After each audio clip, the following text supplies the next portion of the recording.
It's Alabama LSU week, one of the strangest rivalries in all of college football. And Alabama also may be on the verge of getting a huge commitment later this week. Locked On Bama, your daily podcast on the Alabama Crimson Tide. Part of the Locked On Podcast Network, your team every day.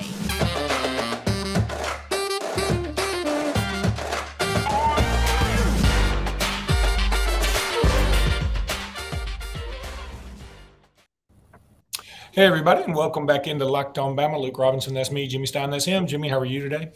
Great. As we record this, Halloween, I would rank that among my top 5 holidays. Top 5? Is it top 5? It's certainly top 5 costumed holidays. That would be number 1, I think. Although I might not be doing July 4th right. Jimmy, Alabama LSU this Saturday. Really, let me just run down a few historical notes. First of all, Alabama leads this series 55, 26, and 5. This was back when they had ties. You know what we should do as a society is go back through all the ties in every sport. Forget soccer. Soccer can keep them. I don't know why they do that. I'm just keep them. But everybody else should go through all these ties and flip a coin. Like LSU's heads, Alabama's tails, and whoever gets it, gets it. Because I've always said if I were the czar of college football, the other thing I would do is give back everybody the wins that were forfeited. Not just because Alabama's had some wins forfeited, but because I think those games actually happened. And it's okay to say, okay, you won, but now that team also went on probation later because of whatever. I'm fine with that. Anywho, Alabama is 29-9-2 in Baton Rouge. They've only beaten us 9 times in Baton Rouge. That's nuts. We're 17-4-1 in Baton Rouge since 81. And I remember that tie pretty vividly. I think it was 85. I think it was 85. Right. And I remember because we scored and I was in Destin watching with my dad. We had a condo there at the time. And my dad got right next to the TV, said, win, lose, or draw, go for 2. And we kicked the extra point. That's just what Perkins wanted to do. So we kicked the extra point and we tied them and it sucked. But here's another little stat. Now, we're not playing this game in Tuscaloosa, but it just dawned on me. Maybe it's not interesting to anybody else, but LSU is the only team that I can think of that's beaten Nick Saban 3 times in Tuscaloosa. Can you think of another one? I don't know that anybody's else. Auburn's only done it once, right? I mean, Auburn's had the most success against Saban of all the teams that we play all the time. It's Auburn, but I think they've only won in Tuscaloosa just in 2010, correct? Has anybody won more than once in Tuscaloosa except LSU? No, it's got to be just LSU. It's got to be because A&M hasn't done it more than once. Ole Miss hasn't done it more than once. So Mississippi State hasn't done it at all. Think of the LSU teams that did it. I mean, to be honest, 2011 LSU and 2019 LSU are 2 of the best college football teams I've ever seen with my eyeballs. I mean, 2007 won it all. So the 3 teams from LSU that beat us in Tuscaloosa all played for, if not win, a national championship. They were historically great teams, historically by any measure. This LSU team isn't that great, but they are good. And what do we talk about every week here? It's hard to beat good teams on the road. It just is. And I think the game against LSU is going to be hard Saturday. The more I dive into the numbers, the better I feel about it, Luke.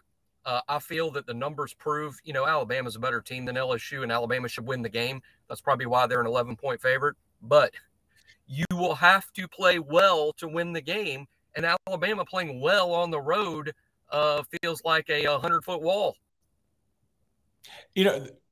And we're getting off track a little bit, but that's funny about Las Vegas spreads.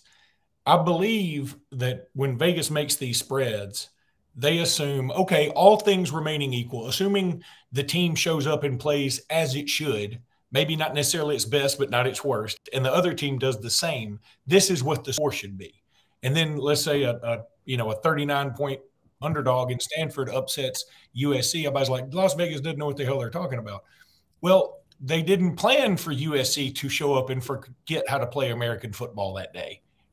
If somebody had told them, hey, Vegas, just FYI, USC thinks this is a water polo match. then they'd go, oh, it's a pick 'em. You know, they'd figure out something. But anyway, Alabama has won 11 of the last 12 meetings, which, I mean, is bananas when you consider how good LSU has been. And again, the only team that beat Alabama was that 2019. If 2020 Alabama isn't the best team of all time, 2019 LSU is. I think that's what's crazy is Bama and LSU had arguably, I think inarguably, the best two teams of all times in back-to-back. Now, if you want to say LSU is, fine. I think 2020 Bama because they had even more accolades and a tougher schedule. But, you know, and they only had one win that wasn't by double digits. But, you know, to each his own. So I'm not going to argue with anybody there. But, you know, these stats just really pop out to me. The Alabama-LSU rivalry is one of the weirder in all of college football. And it's been at night for so long now. I mean, when was the last time this was a day game? Was it the one I'm thinking of is 2010? Lost. And any 2010 reference is going to make me faint because I'm just saying, and this is the scary part. If Alabama loses another regular season game, this will be Alabama's worst regular season since 2010. So what was the 2010 loss that sent everything sideways? The LSU game in Baton Rouge. We lost to, and was it a great LSU team? No, just a good one. And they lost in Baton Rouge. And I'm just saying the similarities to 2010 start getting a little scary if Alabama loses this weekend. So I don't like hearing 2010 business. Of course, 2010 games during the day, and this is a night game. So, man, you were so right about. And Alabama usually wins at night down there. I mean, they can talk about how daunting the place is, and it is. But Alabama has pretty good luck at night in Baton Rouge. Jimmy, let's go ahead and tell everybody about Nissan. This week's thrilling moment in college football is brought to you by Nissan. The thrilling designs behind the new lineup from Nissan are intended to empower drivers in vehicles as capable as the driver themselves. When I think of unbelievable abilities on the field for this week's thrilling moment, it has to be, well, for me, I'm going to go take us back in the Wayback Machine to 2008 when Julio Jones caught a pass facing off against Patrick Peterson in overtime. Rashad Johnson had just intercepted his third pass of the day on LSU's possession in overtime. I was at the game. It was an unbelievable atmosphere. But when Julio Jones caught that ball over Patrick Peterson draped all over him, and he almost drug him into the end zone. He didn't quite do it, but he almost did. And then Alabama ran a few quarterback sneaks and finally punched it in the end zone. If you're like me, Jimmy, the reason this thing was really so thrilling is because we were like, please, 8-pound, 7-ounce baby Jesus, don't let this come down to a field goal. And we were like, we have to try and punch it in. And luckily we did. Yeah, John Parker Wilson scores and does the telephone thing in response to LSU students getting his cell number and blowing up his phone all week. And that's why I remember Rashad's 3 interceptions. I remember his overtime. In 2008, we need to remember, those of us older fans, I think we really appreciate 2008. I know some of the younger fans wouldn't because we didn't win the national championship that year. We actually lost to Tim Tebow in the SEC championship game. But the older fans appreciate 2008 because that was after a few false hopes or a few false starts. 2008 was when Alabama was back. 2008 was the announcement, we're good again. We are good again. And this time it's for real. And this time there's some staying power to it. And that win in Baton Rouge was further evidence that Alabama was back. Great win. And, you know, I'll tell you something. I just had the thought. Alabama's had some great teams and teams that has won national championships since then. How many of those teams would want to F with that 2008 squad? Not many. Not many. That team showed up. I mean, they took it back. They weren't gifted. I mean, I say this all the time, and you know this is true, and every Alabama fan that's older would know this. That 2008 and even the 2009 team was full of players that Nick Saban wouldn't recruit down the road. There was a lot of, quote, 3 stars in that starting lineup in 2008 and 2009, and guys that, or even 4 stars that Nick Saban would have passed on. there was a lot of them, because later we would recruit what amounts to freaks only. But that's what's really amazing about, to me, 08 and 09. It was about Nick Saban transforming the culture and developing the kids that were there to be as good as they possibly could be. And, you know what we were in 08? In 08, we were on the back end of puberty. We were becoming men. That's really what we were. And, man, I'll tell you, that 08 team, that was back. We were so hungry then.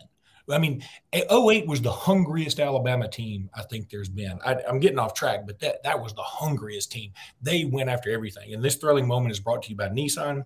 This segment has been inspired by the thrilling new designs featured across Nissan's new lineup of vehicles. Pursue what thrills you in the all-new Frontier, Armada, or Pathfinder today. Available now at nissanusa.com. Man, thank you, Nissan, for letting us go back in the Wayback Machine and talk about that. I love this. What a great idea for a sponsor segment. I mean, it's just because 08 is so special to me. It was a team that was hungry Mark Ingram, hungry Julio. I mean, Javi Arenas, hungry. You know, he had dealt with so much futility. And then Rashad Johnson, he just bought in. Rashad Johnson's like, what do you want from me, coach? Tell me what it is. Here I am for you. Javi was the same way. So many dudes. All right, let's talk a little recruiting. So Julian Sayin, we talked about him in the podcast yesterday, almost as an afterthought, because he was fresh off the visit to Tuscaloosa, and we've been talking to him and yada, yada, yada. And lo and behold, today he says, I'm going to announce on Wednesday on, I think, CBS or something like that. No, College Football Live. He's going to announce on College Football Live this Wednesday. And now the crystal balls are rolling in for Alabama. This is a 5-star, the composite.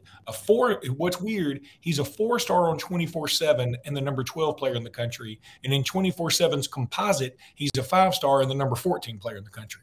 I don't know how math works, but that seems weird. So, Jimmy, I'll let you get on a roll about Julian Sayin. Very happy about this story just because it's so big. And this is what it is for me, Luke, is this, and I don't know, as we record this, I am uncertain as to whether it's going to be Alabama or LSU, and I believe it's those two.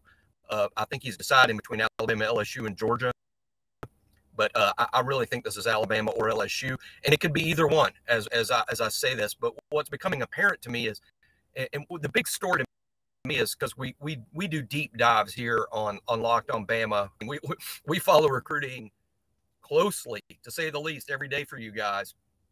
And look, I cannot remember Alabama taking a quarterback without the quarterback coming to camp or work out at Alabama. Julian did come to Alabama this summer to look around on an unofficial visit. He was there, but he did not camp. He did not work out for the staff, to anyone's knowledge. And here we are, maybe taking a 2024 quarterback. That means his junior year is not even complete. And Alabama may be taking a guy.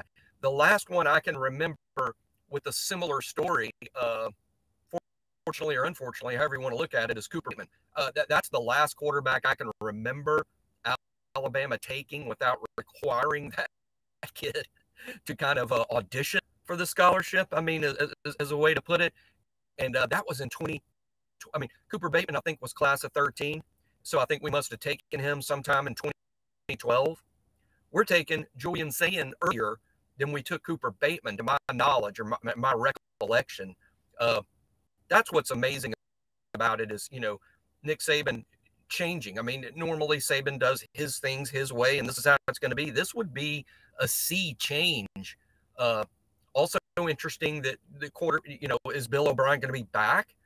We know he'll be in the running for some head coaching jobs. We know he'll get a lot of interest in OC jobs, even in the NFL. Interesting that the kid would commit to Alabama not knowing for certain who the quarterback coach would be if it happens. Now, in terms of what kind of player he is, I mean, I love the tape. I mean, I love it. Well, I bragged about this before on Julian, is that how a kid like him has generated so much interest by these power programs, despite not being 6'6" and not running a 4.4 40. This guy has, he's average build 6'1", 185. I mean, that's not big. It's not tiny, but it's not big. And is he a 4.4 guy? No. He's what I'd call an above average athlete for the position. But he's not a run first guy. He's not a guy that can play wide receiver. I mean, he's just a guy, right? But he's ranked very highly. His offer list is ridiculous. And you watch the tape, I see a lot of Bryce myself. I think Bryce is a somewhat reasonable comp considering if it's Alabama, he'd be, coming in when Bryce is going out. But what I mean by that is I start any description of Bryce's game as he's a point-playing quarterback. That's how I describe Julian. He's a point guard quarterback. He's a ball distributor. The ball gets out quickly. It gets there accurately. He gets it to his playmakers in their chest where they can score the ball. And that accuracy, it's all quick and accurate, like a point guard.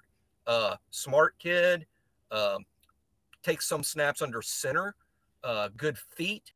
The arm isn't special, but it's accurate.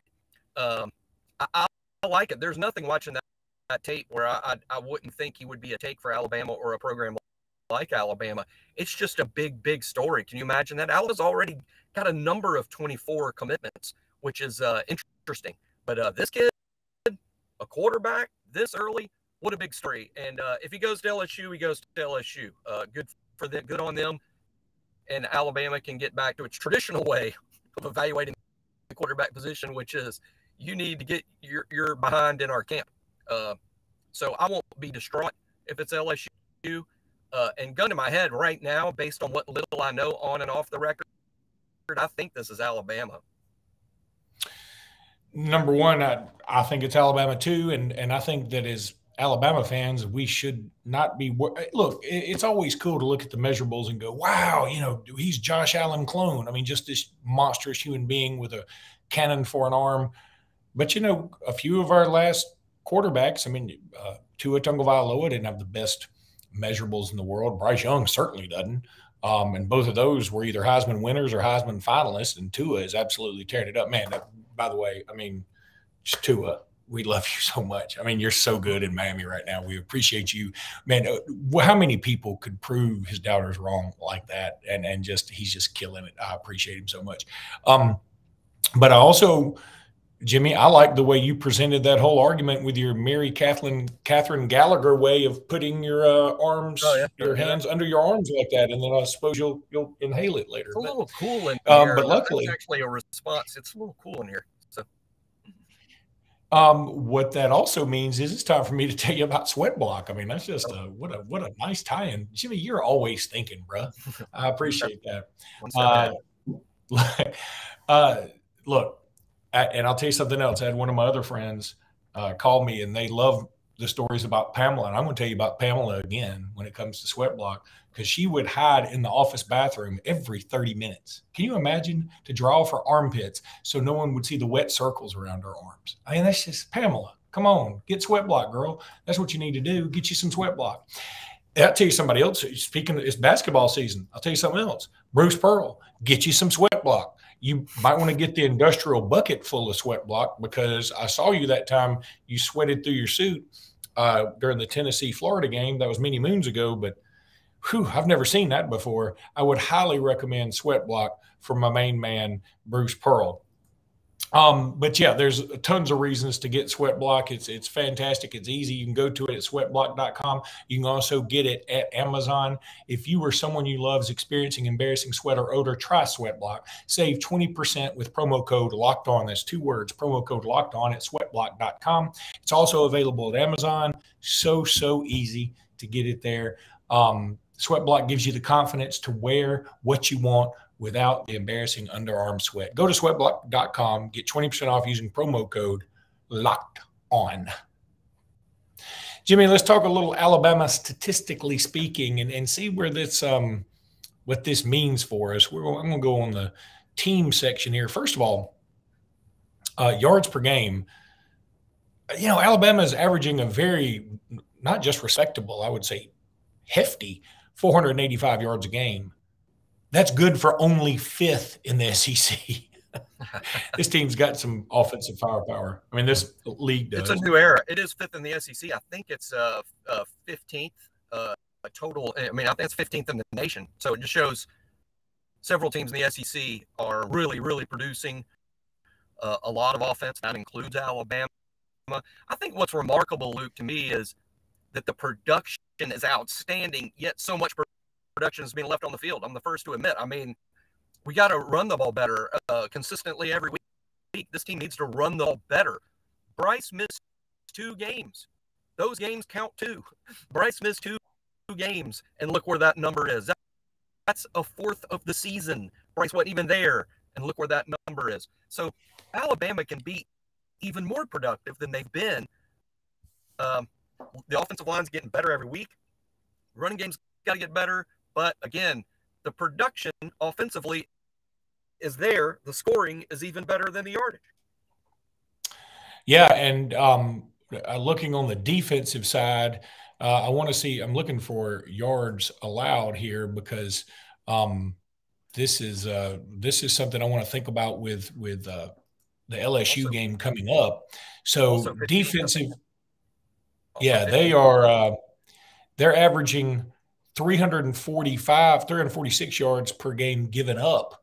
So I feel like that bodes well for Alabama because a lot of these other teams, like Tennessee has already played Alabama. Arkansas has already played Alabama. So that'll skew their yardage numbers a little bit in the wrong direction. But I think that's going to be – look, let's talk about this LSU game for another second. What are you thinking? Do you think we go more run for the first time really all year, or do you think that we just still let Bryce Young sling it all over the field? I'm saying let Bryce Young continue to do what he does.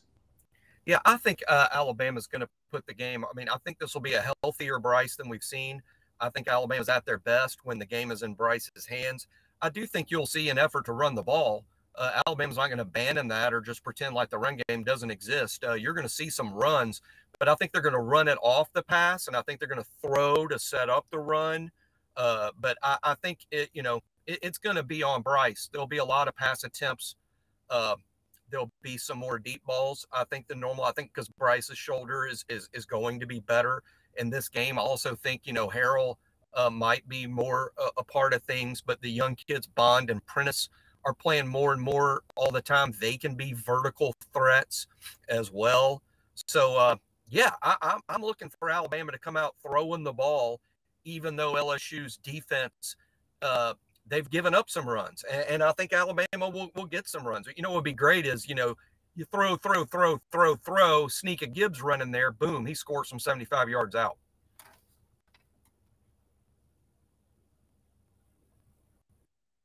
I'm muted. I know. Oh, good. You muted because I just saw you cough. For those watching on YouTube, we just saw Jimmy. I'd get those tonsils checked out. It's cool. It's cool that well, everybody just did check them out just now, but it's cool how technologically I know how to work this mute button, and I will work it. All right, everybody, that's going to do it for today's podcast. We'll be back tomorrow, getting you ready for the big college football playoff announcement. What do you call it? College football playoff rankings. That's what you call it. I don't know. Anywho, we'll talk about that in tomorrow's show because, that'll be big. All right, buddy. Roll Tide. Roll Tide.